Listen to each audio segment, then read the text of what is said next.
안녕하세요. 불만찬 기자들입니다. 자, 이제 스쿼드 분석 세 번째 시간이 다가왔습니다. 지난 시즌 김기동 감독의 매직을 앞세워서 3위에 오른 포항 스틸러스의 순서입니다. 창단 50주년 맞이했죠. 포항은 부침 있는 겨울을 보냈는데 김기동 감독의 재계약으로 신호탄을 딱 쏘면서 괜찮은 영입으로 가고 있었는데 막판 신진호 변수 때문에 대혼돈이 왔죠. 케이오스. 네. 과연 포항이 올 시즌이 어떨지 김기동 감독이 마법을 부려야 하는 올 시즌 스쿼드 차분히 한번 들여다보도록 하겠습니다. 인앤아웃부터 보겠습니다. 변화의 폭이 제법 큽니다. 지난 시즌 핵심 멤버였던 신진호, 허영준, 임상엽이 모두 팀을 떠났습니다. 백업 이상의 자원이던 이수빈, 이광혁, 강현무까지 없습니다.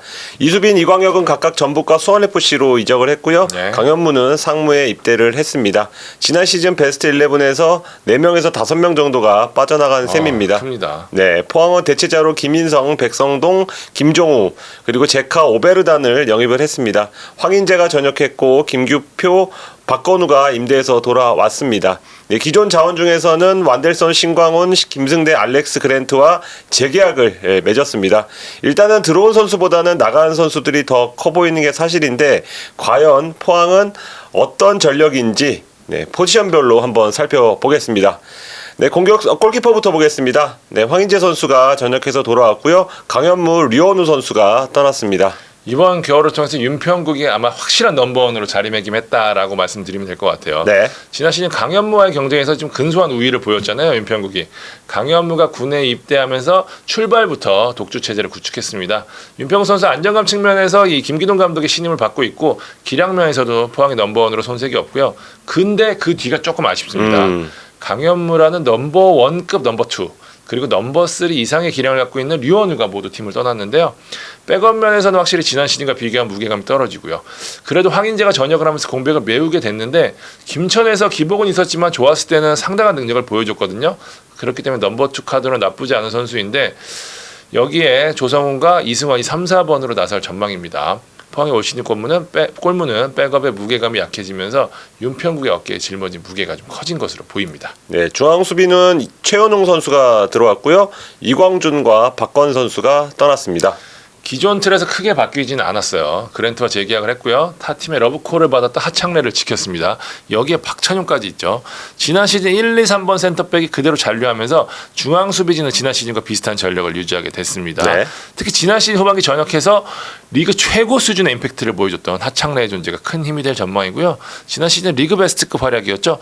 그랜트도 이제 완전히 K리그에 적응했다는 점, 그리고 백업 박찬영 선수도 그 전까지 넘버 1, 2를 뛸 정도로 괜찮은 선수였기 때문에 위에는 괜찮아 보여요. 네. 백업이 좀 변화가 있는데 이광준과 박건희 팀을 떠났습니다. 1, 2, 3번 부대 시에 공백을 메워주던 선수들이었기 때문에 이 숫자를 채우기 위해서 전북에서 최현웅 선수가 왔고요. 아마도 개인적으로 이 자리에 문제가 생기면 맞는 기죠. 박승욱이 자리를 옮기지 않을까 싶습니다. 그럼 4번 자리까지 차지한다고 봤었을 때 포항의 중앙 수비진 올 시즌 가장 든든한 미들맨 역할을 하지 않을까 싶습니다. 박성훈 이따 계속 나오죠? 계속 나옵니다. 네.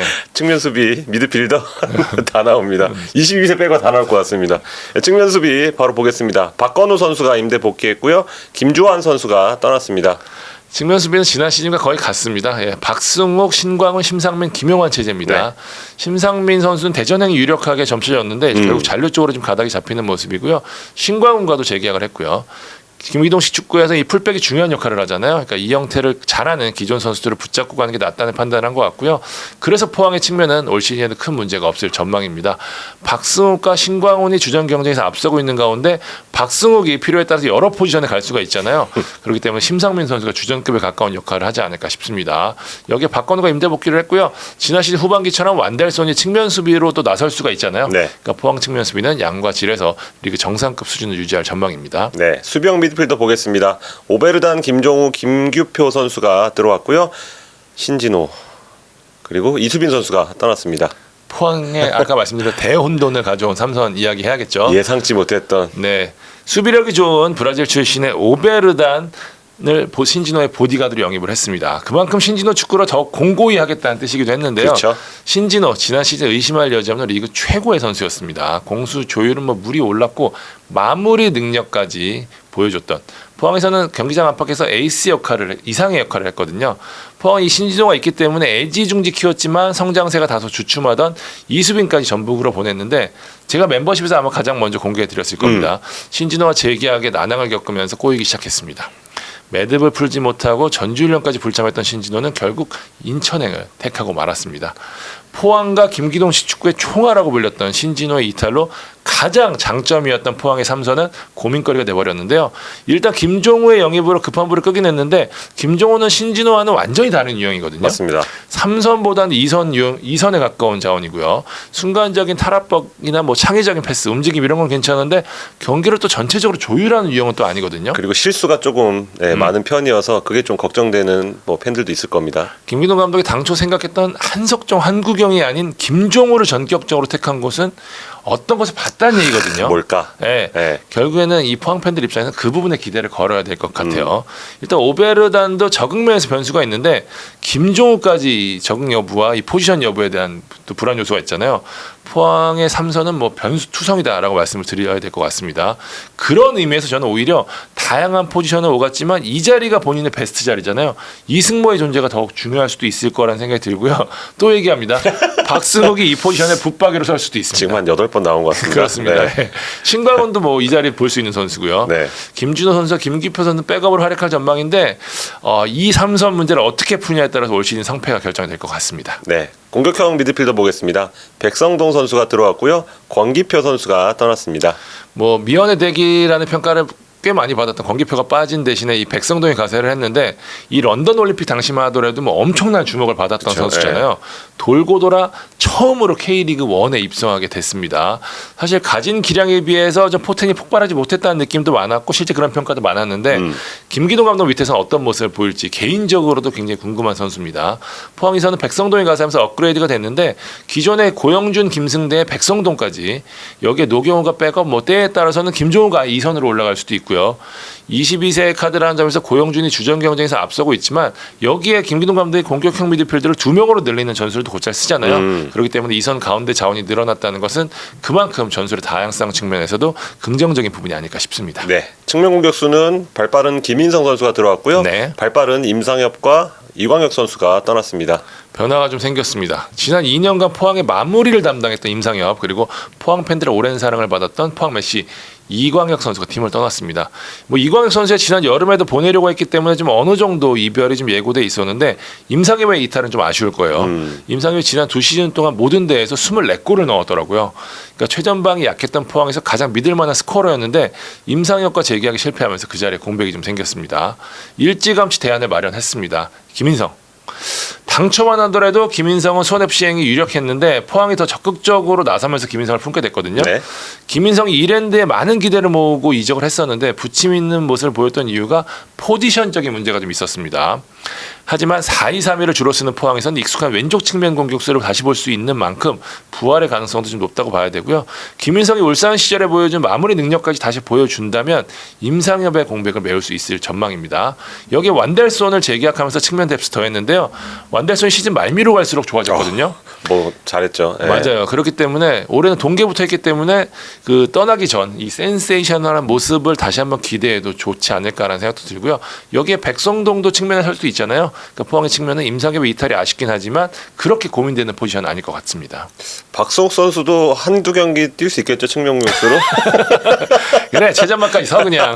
골키퍼 빼고 네. 스트라이커 보겠습니다. 제카가 들어왔고요. 허용준 선수가 인대로 떠났습니다. 지난 시즌 최다 득점자였던 허영준이 일본으로 떠난 가운데 대구에서 뛰던 제카를 발빠르게 영입했습니다. 아마 올 시즌 가장 빠른 이적 소식이 아니었나. 예. 그 정도로 이 발빠른 움직임이었는데요. 포항이 일루첸코 이후로 외국인 잔혹사를 보내고 있었거든요. 타쉬, 모세스. 안돼. 예. 계속해서 실패한 가운데 그래도 제카는 어느 정도 검증이 됐잖아요. 최전방 보강에 성공을 했습니다. 물론 활용법에서는 인류와 좀 차이가 있습니다. 그래도 이전보다는 인류에 가까울 수 있는 실력을 가진 선수라는 측면에서 기대가 크더라고요. 다만 제카가 대구에서 가운데보다는 측면에 빠졌을 때도 위력적이었거든요. 그리고 이선으로 자주 내려오는 스타일이더라고요. 네, 네. 네. 그 전까지 인류를 활용한 거는 어느 정도 이 박스 안에 박아두는 그런 유형이었기 때문에 김기동 감독이 어떤 해법을 찾을지 좀 봐야 될 것 같고요. 백업은 장신 스트라이커 이호재 그리고 이선과 최전방을 오갈 수 있는 김승대가 될 것 같습니다. 제로톱을 쓴다면 뭐 이승모나 김종우 선수도 올라갈 수 있는데 삼선이 약하기 때문에 이들을 활용하기에는 좀 쉽지 않아 보이는 게 사실입니다. 제카가 어느 정도 해주느냐가 결국 키를 질 전망입니다. 네, 그리고 김승대 선수한테는 주장 완장을 채워주면서 조금 더 책임감을 갖고 임하라는 그런 주문을 좀 넣었습니다. 네. 22세 자원 보겠습니다. 사기캐입니다. 고영준 아직도 22세네요. 네, 여기에 김준호, 박건우, 이승환 선수가 22세로 뛸 수 있습니다. 지난 몇 년간 포항의 가장 큰 장점 중 하나 22세 자원에 대한 걱정이 없다는 거였는데 지난 시즌에도 뭐 고영준, 이수빈 이 선수는 뭐 단순 22세가 아니라 주전급이었잖아요. 그러니까 그만큼 스쿼드 운영이 유리했는데 여기에 또 이호재, 김윤성도 있었고요. 하지만 올해 다소 고민이 생겼습니다. 말씀해 주신 대로 고영준 사기캐 네. 의심할 여지 없는 넘버원 카드인데 실력으로도 주전을 먹을 수 있고 뭐 마무리가 다소 아쉽긴 하지만 경기력적 측면에서 포항의 가장 중요한 자원 중 하나인데요. 고영준이 붙박으로 나서고 나머지 카드는 조금 아쉽습니다. 김준호, 박건우, 이승환 등이 있는데 선발 라인업에 넣기에는 좀 떨어져요. 그러니까 타팀처럼 15분 컷이 나올 수도 있을 것 같다는 생각이 좀 들고요. 올 시즌 포항의 22세 자원들이 약간 고민되지 않을까라는 좀 생각이 듭니다. 네, 저희가 지금까지 세 팀을 했잖아요. 근데 공통적인 고민이 22세입니다. 근데 이따가 뭐 나중에도 얘기하겠지만 다른 팀들의 고민도 이제 다르지 않거든요. K리그 전체의 고민이라고 좀 할 수 있을 것 같습니다. 자, 포항 스쿼드 이렇게 뜯어봤는데요. 핵심 자원들이 빠져나가긴 했지만 그래도 생각보다는 전력을 잘 유지했다는 생각이 좀 듭니다. 멀티 자원이 많다는 게 포항의 장점인데 역시 키플레이어는 또 얘기합니다. 박승욱입니다. 아홉 번째. 네, 박승욱이 상황에 따라 요소요소 자리에서 공백을 잘 메워준다면 의외로 포항의 고민이 쉽게 해결될 수 있고요. 역시 신진호가 빠진 3선 자리가 어떻게 되느냐. 김기동 감독이 누가 빠져나갈 때마다 묘수를 찾았거든요. 올 시즌에도 아마 포항 팬들이 이 부분에 기대를 거는 눈치인데 아챔까지 병행을 해야 되기 때문에 확실히 좀 고민이 되는 것은 분명해 보입니다. 그 외 자리는 지난 시즌 수준을 유지했기 때문에 3선에 대한 답만 찾는다면 포항은 올해도 포항이 될 수 있을 것으로 보입니다. 네, 김종우 선수에 대한 기대가 큰데 제가 듣기로는 전지훈련지에서 굉장히 좋은 폼을 보이고 있다. 그래서 광주가 더 아쉬워했다. 올해는 김종우의 해였는데 라면서. 맞아요. 예. 이정현 감독 저한테 전화해서 그 얘기 하시더라고요. 예. 그래서 김종우와 고영준 그리고 이승모 이 세 명에게 세 명이 좀 키플레이어가 될 것 같다는 생각이 듭니다. 네, 지금까지 포항 스쿼드 해봤습니다. 다음 팀으로 찾아뵙겠습니다. 지금까지 볼만찬 기자들이었습니다. 감사합니다.